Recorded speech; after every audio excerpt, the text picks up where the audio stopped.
The summer of 1985. A man collapses on a Brazilian beach, clutching his chest as waves wash over his feet. Beachgoers rush to help, unaware they're witnessing the final moments of history's most wanted fugitive. Josef Mengele, the angel of death, dies peacefully in the sand, taking with him secrets that had terrorized the world for 40 years. But this story doesn't begin with his death. It begins with a whistle. Wagner's Ride of the Valkyries echoed across the selection ramp at Auschwitz-Birkenau as cattle cars disgorged their human cargo into hell. The melody came from a tall, handsome SS officer who moved through the chaos with balletic grace, his white gloves pristine against the backdrop of human misery. Left meant life, temporarily. Right meant immediate death. And the man making these decisions with casual flicks of his riding crop was humming opera. Dr. Josef Mengele had arrived at Auschwitz in May 1943, but he wasn't there to heal. He was there to hunt. What he hunted wasn't animals or enemies. It was something far more precious and infinitely more fragile. He hunted innocence itself, and he had developed methods of capturing it that would make medieval torturers seem merciful by comparison. The twins saw him first. Children as young as 4 would spot his immaculate uniform approaching their barracks and feel their hearts race. Not with fear, but with hope. Mengele brought candy. He brought gentle words in perfect German. He brought promises of special treatment, better food, warm beds. The children had no way of knowing that his kindness was the most terrifying thing about him, because it meant he needed them alive for what came next. Zwilling heraus. Twins out. The call would ring through the camp, and children would emerge from the shadows, their small hands clutching each other as they were led away to Block 10. What happened behind those walls would challenge every assumption about the nature of human evil and the corruption of medical science. But to understand how a healer became history's most notorious destroyer of life, we must first examine the making of a monster. Born into Bavarian privilege in 1911, Josef Mengele's childhood revealed no hint of the monster he would become. His father Karl had built an agricultural machinery empire that made the family wealthy and respected in the town of Günzburg. His mother Walburga instilled the importance of academic excellence and social advancement. Young Joseph excelled at everything: philosophy, medicine, anthropology. Teachers described him as brilliant but oddly detached, capable of discussing human suffering with the same clinical interest he might show for a mathematical equation. His early academic career showed genuine promise. At the University of Munich, he studied under some of Germany's most respected professors, earning his doctorate in anthropology in 1935 with a thesis on racial morphology. His work demonstrated both intellectual rigor and a growing fascination with the pseudoscientific racial theories that were beginning to permeate German academic institutions. But even then, colleagues noted something unsettling about his approach: a coldness that seemed to view human subjects not as individuals deserving compassion, but as specimens worthy only of clinical observation. The transformation from promising student to architect of genocide didn't happen overnight. It was a gradual corruption, a slow poisoning of the soul that began with academic ambition and ended with the systematic destruction of human dignity. In 1937, Mengele joined the Nazi Party, viewing it not as a political movement, but as a vehicle for his scientific ambitions. Shortly thereafter, he joined the SS, attracted by their emphasis on racial purity and their promise of unlimited research opportunities. Under the mentorship of Professor Ottmar von Verschuer at the Institute for Hereditary Biology and Racial Hygiene in Frankfurt, Mengele began developing the theoretical framework that would later justify his most heinous acts.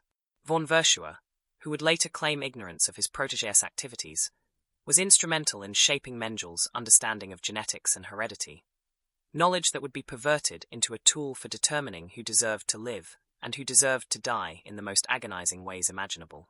The war provided Mengele with opportunities that peacetime academia never could have offered. Initially serving as a medical officer with the Waffen-SS, he distinguished himself in combat on the Eastern Front and was awarded the Iron Cross for bravery. But battlefield medicine bored him. He craved a different kind of laboratory, one where ethical constraints didn't exist, where human subjects were unlimited, and where the most extreme experiments could be conducted without oversight or consequence. His assignment to Auschwitz-Birkenau in May 1943 would provide him with exactly what he had always dreamed of. The camp wasn't just a killing machine. It was the perfect research facility, where human subjects arrived daily by the thousands, and where no one would question his methods or challenge his authority. For Mengele, Auschwitz represented the ultimate fusion of his scientific ambitions with the Nazi ideology he had embraced so completely. His first day on the selection ramp, Mengele sent 2,000 people to their deaths before lunch. But it wasn't the killing that excited him, it was the selecting. Each person who passed before him represented potential data, possible discoveries, opportunities to unlock the secrets of human genetics through methods that legitimate science would never permit. He approached the selection process with the same enthusiasm other doctors brought to groundbreaking research, because in his twisted mind, that's exactly what it was. The twins were his obsession. Identical genetic material offered the perfect control group for experiments that defied medical ethics and basic human decency. Eva and Miriam Moses, 10-year-old sisters from Romania, remembered their first encounter with the angel of death with a clarity that time could never blur. He patted their heads, gave them chocolate, and told them they were special. His voice was gentle, almost fatherly, as he explained that they would be living in a special barracks with other twins, where they would receive better food and medical care. What he didn't tell them was the price they would pay for this special treatment. The next morning, Eva was taken to Mengele's laboratory, where he injected an unknown substance into her spine. The pain was indescribable, a burning agony that spread through her entire body and left her screaming for 2 weeks. Miriam was forced to watch her sister's suffering, knowing that she would be next, that whatever was happening to Eva was just the beginning of their nightmare. But Mengele's cruelty extended far beyond his twin studies. He had developed an obsession with eyes, particularly blue ones, which he believed held the key to understanding Aryan racial superiority. Children would disappear from the barracks, and days later, their eyes would appear in jars lining his laboratory walls, floating in formaldehyde like grotesque trophies. He would remove them while his subjects were still alive, studying their reactions as he carefully extracted each organ with surgical precision. He performed surgery without anesthesia, not because supplies were limited, but because he wanted to study pain responses in their purest form. He injected dyes directly into children's eyes, attempting to change their color permanently. Most of his subjects went blind from these experiments, but Mengele viewed this as acceptable collateral damage in the pursuit of scientific knowledge. He documented everything with photographs and detailed notes, treating their agony as data points in his grand research project. His experiments on dwarves were particularly sadistic. He would break their bones to study how they healed, inject them with various chemicals to observe their reactions, and perform unnecessary surgeries to examine their internal organs. He was fascinated by genetic abnormalities and saw these individuals as perfect subjects for understanding the mechanisms of heredity. Many of his dwarf subjects were killed, so he could perform autopsies, their bodies dissected with the same care he might have shown to laboratory animals. Mengele also conducted sterilization experiments, seeking ways to render entire populations unable to reproduce. He tested various methods of mass sterilization, from radiation exposure to chemical injections, always documenting the results with scientific detachment. His goal was to develop techniques that could be applied on an industrial scale, making it possible to sterilize millions of people deemed racially inferior without their knowledge. The scope of his activities at Auschwitz was staggering. Conservative estimates suggest he was directly responsible for the selection of over 400,000 people for immediate death, while conducting experiments on thousands more. But these numbers cannot capture the true horror of what occurred under his supervision. The individual moments of terror, the personal betrayals of trust, the systematic destruction of human dignity that occurred on a scale that challenges our ability to comprehend. And through it all, Mengele maintained his facade of scientific respectability. He took meticulous notes, photographed his subjects, and treated their suffering as nothing more than necessary steps in advancing human knowledge. He would hum Wagner while performing procedures that left children permanently disfigured or dead, treating their agony as background music to his important work. This juxtaposition of apparent culture and absolute cruelty created a psychological torture that was almost as devastating as the physical experiments themselves. As the war began to turn against Germany, Mengele started preparing for the possibility of defeat. Unlike many of his colleagues who believed in ultimate victory until the very end, he had the foresight to begin planning his escape. He started destroying evidence of his experiments, burning documents, and eliminating witnesses who might testify against him. But most importantly, he began cultivating the connections and resources that would allow him to disappear into the chaos of post-war Europe. The liberation of Auschwitz in January 1945 should have marked the end of Mengel's reign of terror. But the Angel of Death had already begun his transformation from SS doctor to fugitive. As Soviet forces approached the camp, Mengele made his final rounds through the medical blocks, not fleeing in panic, but methodically completing his work. Witnesses reported seeing him injecting something into the remaining twin subjects. Not to save them, but to ensure they couldn't testify about what they had endured. Then he simply walked away, shedding his SS uniform and adopting the identity of a Wehrmacht soldier. The man who had wielded absolute power over life and death disappeared into the chaos of Germany's collapse. But his escape was just the beginning of a story that would span 4 decades and reveal how easily monsters can hide among us when the world grows tired of hunting them. The man who emerged from the ruins of Nazi Germany bore little resemblance to the immaculate SS officer who had terrorized Auschwitz. Josef Mengele had shed 30 pounds, grown a scraggly beard, and adopted the hunched posture of a defeated soldier. His once pristine uniform had been replaced by the tattered clothes of a Wehrmacht medic, complete with forged papers identifying him as Fritz Hollmann. But beneath this carefully constructed disguise, his mind remained as sharp and calculating as ever. The immediate aftermath of Germany's surrender created chaos that Mengele exploited with surgical precision. Millions of displaced persons wandered across Europe, their identities lost in bombed cities and burned records. Into this human tide, the Angel of Death vanished, becoming just another refugee seeking to escape the consequences of a war that had consumed an entire continent. But unlike the genuine victims of Nazi persecution, Mengele carried with him not trauma but secrets. Knowledge of experiments so horrific that their revelation would shock even a world already numbed by years of unprecedented brutality. His escape was facilitated by networks that historians would later call the ratlines, sophisticated smuggling operations that allowed Nazi war criminals to flee Europe and establish new lives in South America. These weren't amateur operations run by Nazi sympathizers alone. They were complex systems that included Vatican officials who believed in Christian forgiveness, Swiss bankers who profited from Nazi gold, and even Allied intelligence officers who found former Nazis useful in the emerging Cold War against the Soviet Union. The Vatican's role was particularly disturbing. Bishop Alois Hudel, rector of the German seminary in Rome, had established what amounted to an underground railroad for fleeing Nazis. Hudel believed that these men, despite their crimes, could be valuable allies against communism. He provided false papers, safe passage, and even financial support to war criminals seeking to escape justice. For men like Mengele, the Church's assistance wasn't just helpful, it was essential to their survival. But Mengele's journey wasn't without its terrifying moments. In a displaced persons camp near Munich, a former Auschwitz prisoner spotted him in a food line. The man, a Polish Jew named Samuel Goldstein who had lost his entire family in the camp, began screaming and pointing at Mengele. Angel of Death! Angel of Death! That's him. That's the monster who killed my children. For a moment that seemed to last forever, Mengele stood frozen as other refugees turned to stare. The camp erupted in chaos as Goldstein lunged forward, his hands reaching for Mengele's throat, decades of suppressed rage finally finding its target. But before the survivor could reach him, 2 other refugees intervened, men who were clearly part of Mengele's protection network. They claimed Goldstein was suffering from war trauma and didn't know what he was saying, that he was seeing Nazis everywhere because of his psychological damage.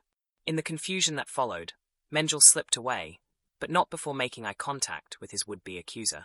That look, cold, calculating, utterly without remorse, would haunt Goldstein for the rest of his life. 3 days later, Goldstein was found dead in his barracks, officially ruled a suicide. But other survivors knew better. The Angel of Death had claimed another victim, even in defeat. The journey to South America took 18 months of careful movement through safe houses, each stop planned to minimize the risk of detection. Mengele traveled under multiple false identities, his appearance constantly altered by weight changes and different grooming. He moved through Austria into Italy, where Vatican officials provided him with a Red Cross passport under the name Helmut Greger. From there, he made his way to the port of Genoa, where a ship waited to carry him to his new life in Argentina. Argentina, in 1949, welcomed him with open arms. Juan Perón's government had maintained sympathetic relations with Nazi Germany throughout much of the war, and Buenos Aires had become a haven for war criminals seeking new lives. The country's immigration policies were deliberately lax when it came to Europeans fleeing the aftermath of the war, and officials asked few questions about the backgrounds of their new arrivals. Mengele didn't just survive in Argentina, he thrived. Using his real name and legitimate papers provided by the government, he established himself as a businessman, eventually becoming part owner of a pharmaceutical company. The irony was not lost on those who knew his true identity. The man who had perverted medicine into an instrument of torture was now profiting from the legitimate pharmaceutical industry. He lived openly in Buenos Aires, frequenting German social clubs and maintaining contact with other Nazi fugitives who had found refuge in South America. This community of exiles provided both protection and cover, creating a network of mutual support that made it nearly impossible for outside investigators to penetrate their social circles and gather reliable information about their wartime activities. But even as Mengele attempted to build a normal life, the ghosts of Auschwitz began to catch up with him. The hunt for Nazi war criminals had begun almost immediately after the war's end, led primarily by Holocaust survivors who had lost everything but retained an unshakable determination to see justice done. These amateur investigators, working with limited resources and facing official indifference, began the painstaking process of documenting war crimes and tracking the movements of fugitive Nazis across post-war Europe. Simon Wiesenthal, himself a Holocaust survivor who had lost 89 family members in the Holocaust, became one of the most persistent hunters of Nazi war criminals. From his documentation center in Vienna, Wiesenthal began compiling evidence against hundreds of suspected war criminals, but Mengele occupied a special place on his list of most wanted fugitives. Wiesenthal understood that the capture of Mengele would serve not only the cause of justice, but also the crucial task of educating the world about the true nature of Nazi medical crimes. The search for Mengele was complicated by the fact that he was living openly in Argentina under his own name. When pressed by international investigators, Argentine authorities claimed to have no knowledge of his whereabouts, but evidence later emerged that they were not only aware of his presence, but actively protecting him. This protection was motivated not just by ideological sympathy, but by practical considerations. Argentina's reputation as a safe haven for European immigrants, regardless of their wartime activities, was seen as economically beneficial. The breakthrough came in 1959 when German prosecutors, under pressure from survivor groups and international opinion, finally issued an arrest warrant for Mengele. The warrant detailed his crimes at Auschwitz and requested his extradition from Argentina to face trial in Germany. But someone in the Argentine government warned him of the impending legal action. Within hours of the warrant's issuance, Mengele had vanished from his Buenos Aires apartment.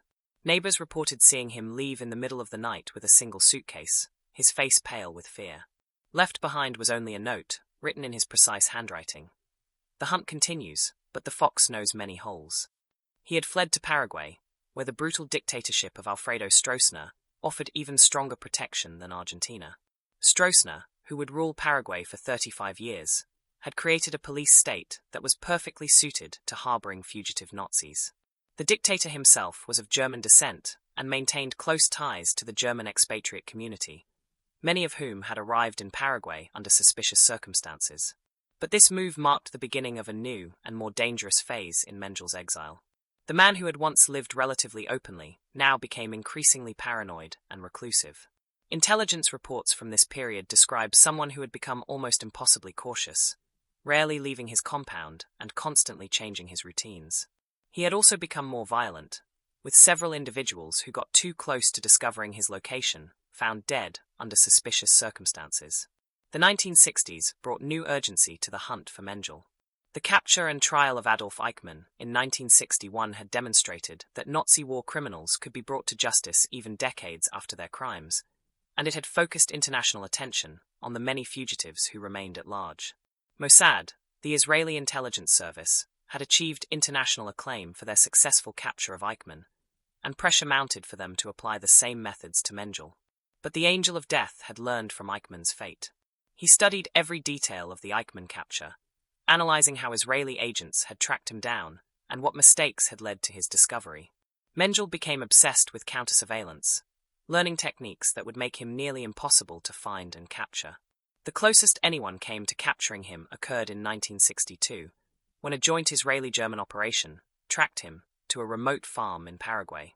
The operation had been months in the planning, with surveillance teams watching suspected locations and gathering intelligence on Mengel's movements and habits. They had identified his compound, mapped his security arrangements, and planned an extraction that would finally bring him to justice. The surveillance revealed a man who had become almost unrecognizable from his Auschwitz days. Mengele was now gaunt and paranoid, rarely venturing outside his compound and constantly looking over his shoulder. He had aged dramatically, his once handsome features now marked by stress and fear. But his eyes remained the same, cold, calculating, and utterly without remorse. The operation was scheduled for a moonless night in October, with teams positioned to prevent any escape. Israeli agents had rehearsed every detail, prepared for every contingency, and coordinated with German authorities who would handle the legal proceedings once Mengele was captured. Everything was in place for what would have been one of the most significant captures in the history of Nazi hunting. But when they moved in, they found only an empty house and a message scrawled on the wall in German. "The angel has wings." Somehow, Mengele had detected the surveillance and escaped hours before the raid. Investigators later discovered that he had been watching them watch him, using mirrors and periscopes to monitor their positions while planning his own counter-surveillance operation. The failure of this operation was devastating for everyone involved. They had come so close to capturing one of history's most wanted war criminals, only to have him slip away at the last moment. But the operation also revealed something disturbing about Mengele's capabilities. He had not only evaded capture, but had done so with a sophistication that suggested he was receiving help from intelligence professionals. This near-miss marked a turning point in Mengele's exile. The man who had once lived relatively openly now became a ghost, moving between safe houses and adopting new identities with increasing frequency. Reports from informants described someone who had become almost unrecognizable, gaunt, paranoid, and consumed by the fear that his past would finally catch up with him. But even as he ran, disturbing reports began to emerge from remote areas of Paraguay and Brazil. Indigenous communities spoke of a German doctor who conducted medical experiments on their people, offering money and supplies in exchange for allowing him to study their children. These allegations were never fully investigated, but they suggested that the angel of death had found new victims and new ways to satisfy his appetite for human suffering. What happened next would test the resolve of everyone involved in the hunt for Mengele and would reveal just how far the tentacles of his protection network extended into the highest levels of government and intelligence agencies around the world. The 1970s brought both new opportunities and new dangers for those hunting Josef Mengele. The end of military dictatorships in several South American countries had created political environments that were less hospitable to Nazi fugitives, but it had also created chaos that made it easier for wanted men to disappear entirely. Mengele, now in his 60s and suffering from various health problems, had become increasingly paranoid and reclusive, rarely venturing outside the compounds where he lived under the protection of wealthy German expatriates. In 1972, Israeli agents received their most promising intelligence in years. A former SS officer, captured in Germany and facing trial for war crimes, offered to trade information about Mengele's location for a reduced sentence. The man claimed to have maintained contact with Mengele through a network of former Nazis and knew exactly where he was hiding in Brazil. The intelligence led to a compound near Sao Paulo, where surveillance teams confirmed the presence of a man matching Mengele's description. For months, Israeli agents watched and waited, gathering evidence and planning an operation that would finally bring the angel of death to justice. The target was living under the name Peter Gerhard, claiming to be a retired businessman from Austria. The operation was planned with the same precision that had made the Eichmann capture successful. A small team would infiltrate the compound during a local festival when security would be relaxed, capture Mengele, and transport him to a waiting aircraft. Every detail had been rehearsed, every contingency planned for, every escape route mapped. The operation launched on a humid night in March 1973. The team had rehearsed every detail, mapped every escape route, and prepared for every contingency. They reached the compound undetected, neutralized the guards, and breached the main building. But when they reached Mengele's bedroom, they found only a mannequin in the bed and a tape recorder playing the sound of someone breathing. On the nightstand was a photograph of the Israeli team taken during their surveillance, with a note in Mengele's handwriting. "You're getting warmer, but not warm enough. The angel sees all." The psychological warfare was deliberate. Mengele wanted his hunters to know that he was always one step ahead, that their efforts were futile, that he would never be captured. The failure of this operation was particularly devastating because it revealed the extent of Mengel's intelligence network. Someone had been feeding him information about the Israeli operation, someone with access to highly classified intelligence. The hunt for Mengele had been compromised at the highest levels, and his protectors included people within the very agencies that were supposed to be hunting him. But the hunters didn't give up. In 1975, a breakthrough came from an unexpected source, Mengele's own son, Rolf. The younger Mengele, who had grown up in Germany, knowing little about his father's wartime activities, had begun to learn the truth about the Angel of Death. Horrified by what he discovered, Rolf agreed to cooperate with investigators, providing them with information about his father's location and habits. Rolf's intelligence led to another near-miss in 1976, when German investigators tracked Mengele to a farm in rural Brazil. This time, they coordinated with Brazilian authorities, who had finally agreed to cooperate in the hunt for Nazi war criminals. The operation was planned as a joint effort, with German investigators providing intelligence and Brazilian police handling the actual arrest. But once again, Mengele vanished just hours before the raid. Brazilian police found evidence that he had been living at the farm for months. Personal belongings, medical supplies, and documents bearing his various false identities. Most disturbing of all, they found a makeshift laboratory where Mengele appeared to have been conducting experiments on local animals, suggesting that his appetite for research had never diminished. The most promising opportunity came in 1977, when investigators received credible intelligence that Mengele was living in Brazil under the protection of a wealthy German immigrant family named the Stammers. This information came from multiple sources and seemed more reliable than previous leads. The Stammers owned a large estate outside Sao Paulo and were known to harbor German expatriates with questionable pasts. This intelligence led to the most intensive surveillance operation since the Paraguay raid, with teams watching the Stammer estate for months. They confirmed the presence of an elderly man who matched Mengele's description and who was clearly being protected by the family. The man rarely left the estate, but when he did, he was always accompanied by bodyguards and traveled in vehicles with tinted windows. The surveillance revealed disturbing details about Mengele's life in hiding. He was living under the name Wolfgang Gerhard, using papers obtained from a deceased German expatriate. Despite his advanced age and declining health, he maintained his interest in medical research, receiving shipments of medical supplies and scientific journals. Most chilling of all, local indigenous communities reported that a German doctor had been offering money to study their children, suggesting that Mengele's appetite for human experimentation had never been satisfied. But once again, Mengele vanished just as investigators were preparing to move. This time, however, they found evidence that suggested something fundamental had changed.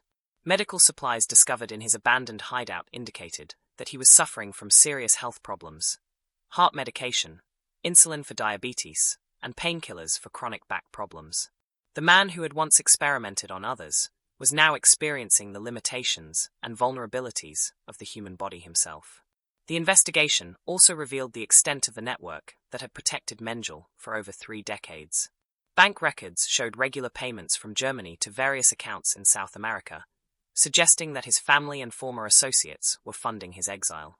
Intelligence reports indicated that former SS officers, Vatican officials, and even some Allied intelligence agents had played roles in keeping him hidden. Perhaps most disturbing of all was the discovery that several governments had known of Mengele's approximate location, but had chosen not to act. Reports from informants described someone who had become almost unrecognizable, gaunt, paranoid, and consumed by the fear that his past would finally catch up with him. But even as he ran, disturbing reports began to emerge from remote areas of Paraguay and Brazil. Indigenous communities spoke of a German doctor who conducted medical experiments on their people, offering money and supplies in exchange for allowing him to study their children. These allegations were never fully investigated, but they suggested that the Angel of Death had found new victims and new ways to satisfy his appetite for human suffering. What happened next would test the resolve of everyone involved in the hunt for Mengele and would reveal just how far the tentacles of his protection network extended into the highest levels of government and intelligence agencies around the world. The 1970s brought both new opportunities and new dangers for those hunting Josef Mengele. The end of military dictatorships in several South American countries had created political environments that were less hospitable to Nazi fugitives, But it had also created chaos that made it easier for wanted men to disappear entirely. Mengele, now in his 60s and suffering from various health problems, had become increasingly paranoid and reclusive, rarely venturing outside the compounds where he lived under the protection of wealthy German expatriates. In 1972, Israeli agents received their most promising intelligence in years. A former SS officer, captured in Germany and facing trial for war crimes, offered to trade information about Mengele's location for a reduced sentence. The man claimed to have maintained contact with Mengele through a network of former Nazis and knew exactly where he was hiding in Brazil. The intelligence led to a compound near Sao Paulo, where surveillance teams confirmed the presence of a man matching Mengele's description. For months, Israeli agents watched and waited, gathering evidence and planning an operation that would finally bring the angel of death to justice. The target was living under the name Peter Gerhard, claiming to be a retired businessman from Austria. The operation was planned with the same precision that had made the Eichmann capture successful. A small team would infiltrate the compound during a local festival when security would be relaxed, capture Mengele, and transport him to a waiting aircraft. Every detail had been rehearsed, every contingency planned for, every escape route mapped. The operation launched on a humid night in March 1973. The team had rehearsed every detail, mapped every escape route, and prepared for every contingency. They reached the compound undetected, neutralized the guards, and breached the main building. But when they reached Mengele's bedroom, they found only a mannequin in the bed and a tape recorder playing the sound of someone breathing. On the nightstand was a photograph of the Israeli team taken during their surveillance, with a note in Mengele's handwriting. "You're getting warmer, but not warm enough. The angel sees all." The psychological warfare was deliberate. Mengele wanted his hunters to know that he was always one step ahead, that their efforts were futile, that he would never be captured. The failure of this operation was particularly devastating because it revealed the extent of Mengele's intelligence network. Someone had been feeding him information about the Israeli operation, someone with access to highly classified intelligence. The hunt for Mengele had been compromised at the highest levels, and his protectors included people within the very agencies that were supposed to be hunting him. But the hunters didn't give up. In 1975, a breakthrough came from an unexpected source, Mengele's own son, Rolf. The younger Mengele, who had grown up in Germany, knowing little about his father's wartime activities, had begun to learn the truth about the angel of death. Horrified by what he discovered, Rolf agreed to cooperate with investigators, providing them with information about his father's location and habits. Rolf's intelligence led to another near-miss in 1976, when German investigators tracked Mengele to a farm in rural Brazil. This time, they coordinated with Brazilian authorities, who had finally agreed to cooperate in the hunt for Nazi war criminals. The operation was planned as a joint effort, with German investigators providing intelligence and Brazilian police handling the actual arrest. But once again, Mengele vanished just hours before the raid. Brazilian police found evidence that he had been living at the farm for months. Personal belongings, medical supplies, and documents bearing his various false identities. Most disturbing of all, they found a makeshift laboratory where Mengele appeared to have been conducting experiments on local animals, suggesting that his appetite for research had never diminished. The most promising opportunity came in 1977, when investigators received credible intelligence that Mengele was living in Brazil under the protection of a wealthy German immigrant family named the Stammers. This information came from multiple sources and seemed more reliable than previous leads. The Stammers owned a large estate outside Sao Paulo and were known to harbor German expatriates with questionable pasts. This intelligence led to the most intensive surveillance operation since the Paraguay raid, with teams watching the Stammer estate for months. They confirmed the presence of an elderly man who matched Mengele's description and who was clearly being protected by the family.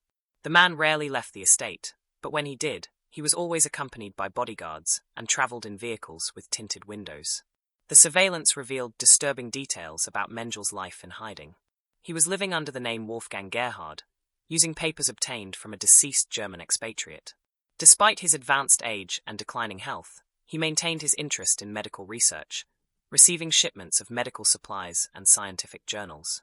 Most chilling of all, local indigenous communities reported that a German doctor had been offering money to study their children, suggesting that Mengele's appetite for human experimentation had never been satisfied. But once again, Mengele vanished just as investigators were preparing to move. This time, however, they found evidence that suggested something fundamental had changed. Medical supplies discovered in his abandoned hideout indicated that he was suffering from serious health problems: heart medication, insulin for diabetes, and painkillers for chronic back problems. The man who had once experimented on others was now experiencing the limitations and vulnerabilities of the human body himself. The investigation also revealed the extent of the network that had protected Mengele for over 3 decades.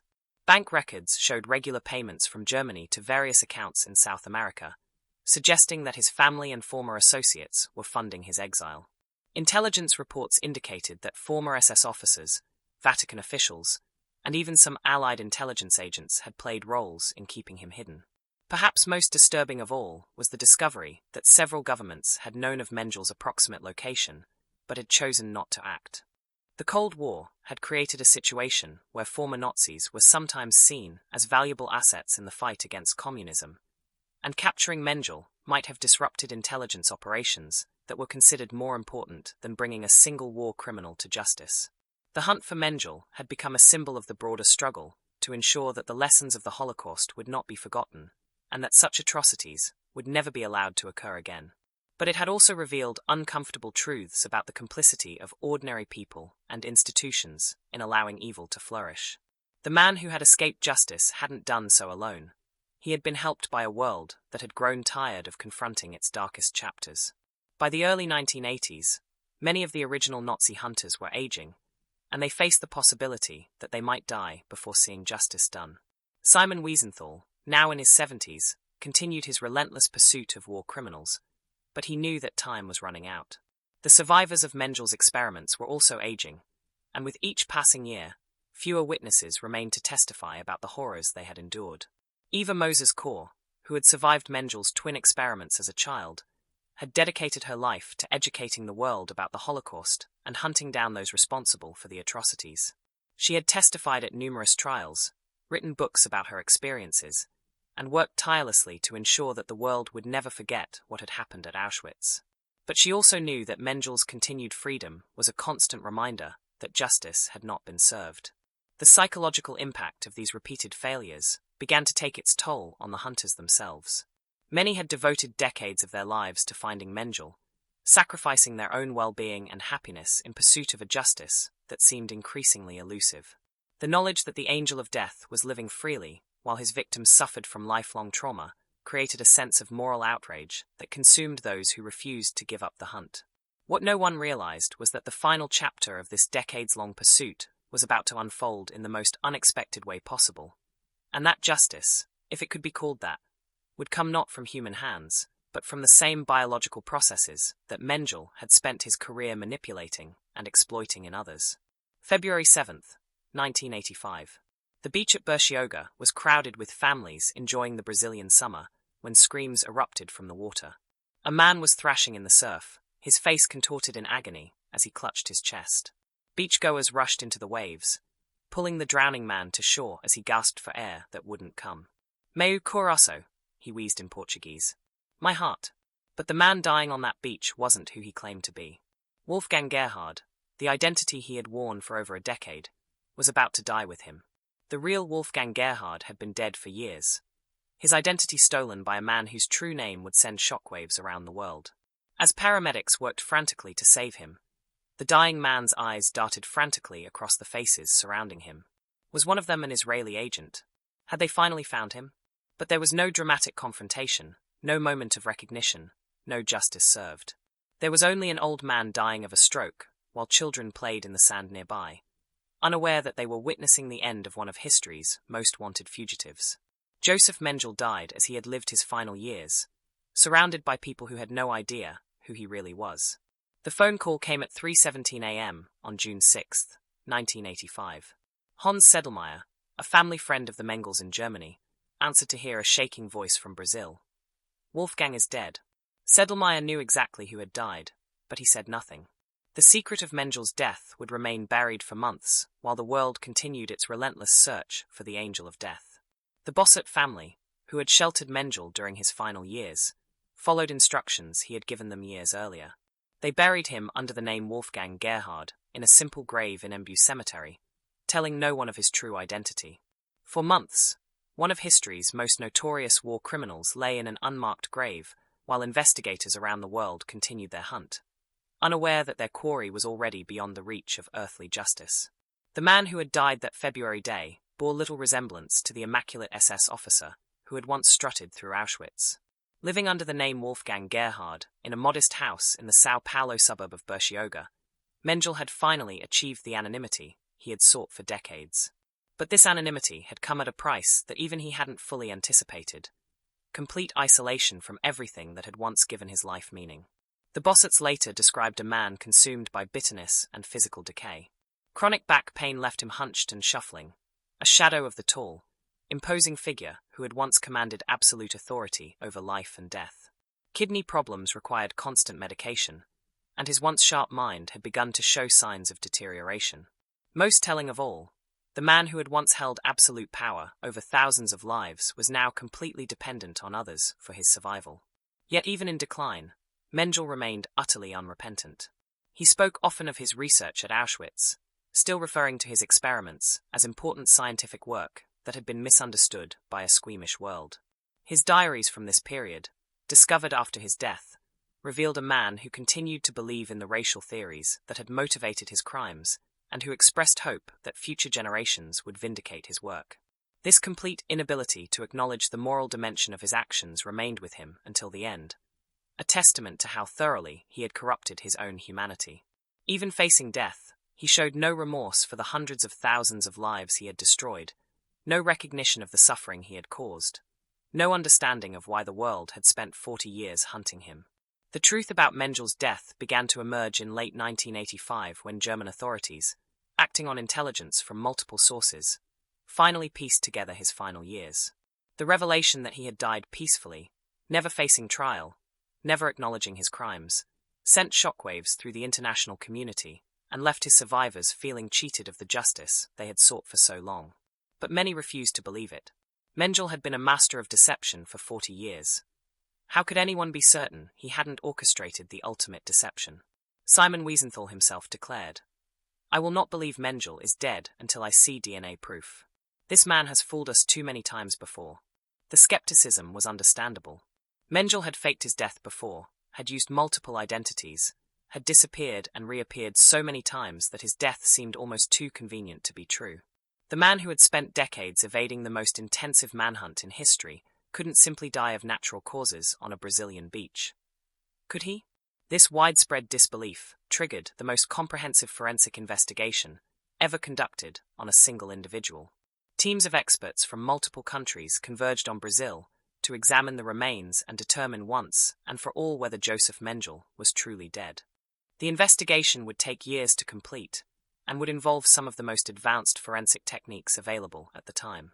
The exhumation of the remains from Embu Cemetery revealed immediate complications. The skeleton was incomplete, with some bones missing and others showing signs of damage that could have been deliberate. The skull showed fractures that might have been caused by trauma, raising questions about whether Mengele had died naturally or had been murdered by his own protectors to prevent his capture. Dr. Clyde Snow, America's leading forensic anthropologist, led the international team of experts tasked with identifying the remains. Snow had worked on some of the most challenging forensic cases in history, but the Mengele investigation presented unique difficulties. The remains had been buried for several years in tropical conditions that had accelerated decomposition, and there were questions about whether the body had been tampered with before burial. The team began with traditional forensic techniques, measuring bone fragments and comparing them to photographs and medical records from Mengele's SS file. They analyzed the skull structure, looking for distinctive features that would definitively identify the remains. They examined dental records, though these were incomplete due to the destruction of many Nazi records at the end of the war. But the breakthrough came from an unexpected source. Mengele's son Rolf, who had maintained sporadic contact with his father throughout his exile, finally agreed to provide a blood sample for DNA testing. The decision was agonizing for Rolf, who had spent years trying to distance himself from his father's crimes, but he ultimately decided that the world deserved to know the truth. The DNA analysis, conducted using techniques that were cutting edge for the time, provided definitive proof. The results, announced in 1992 after years of testing and verification, were unambiguous. The remains in the Brazilian grave were indeed those of Josef Mengele. The angel of death was truly gone. The confirmation brought mixed emotions to his survivors. Eva Moses Kaur, who had endured his experiments as a child and had spent decades advocating for justice, expressed both relief and rage. "I'm glad he's dead, but I'm furious that he died without ever being held accountable. He took the easy way out while we've lived with his torture for 50 years. But perhaps the most disturbing revelation came from the investigation into Mengele's final years and the network that had protected him. Dozens of people had known of his whereabouts and chosen to remain silent. The network that had shielded him included not just Nazi sympathizers, but ordinary citizens, government officials, and even some intelligence agents who had decided that the past was better left buried. Documents revealed that various intelligence agencies had known of his approximate location, but had chosen not to act, either because they found him useful for intelligence purposes, or because pursuing him was politically inconvenient. The man who had escaped justice hadn't done so alone. He had been helped by a world that had grown tired of confronting its darkest chapters. The investigation also revealed the extent to which Mengele's family had supported his exile. Regular payments from Germany had funded his life in South America, and family members had maintained contact with him throughout his years in hiding. This support network had been essential to his survival, providing not just financial assistance, but also the emotional connection that had kept him from complete isolation. Today, Mengele's grave in Brazil bears a simple marker with his false name, a final deception that persists even in death. But his true monument exists in the memories of his survivors, in the testimonies they have given, and in the lessons they have taught about the dangers of allowing hatred and pseudoscience to masquerade as legitimate authority. The angel of death escaped earthly justice, but he could not escape the judgment of history.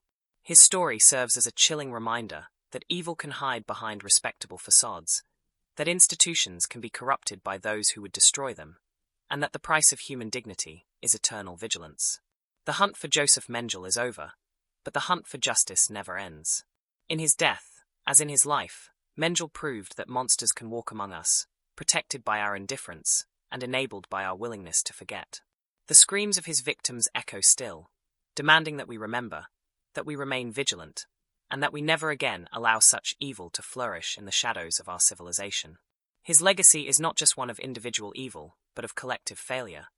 The failure of institutions, governments, and ordinary people to confront evil when it appears in their midst. The 40 years that Mengele lived freely after the war represent 40 years of injustice, 40 years during which his victims suffered while their tormentor enjoyed the protection of those who should have been hunting him.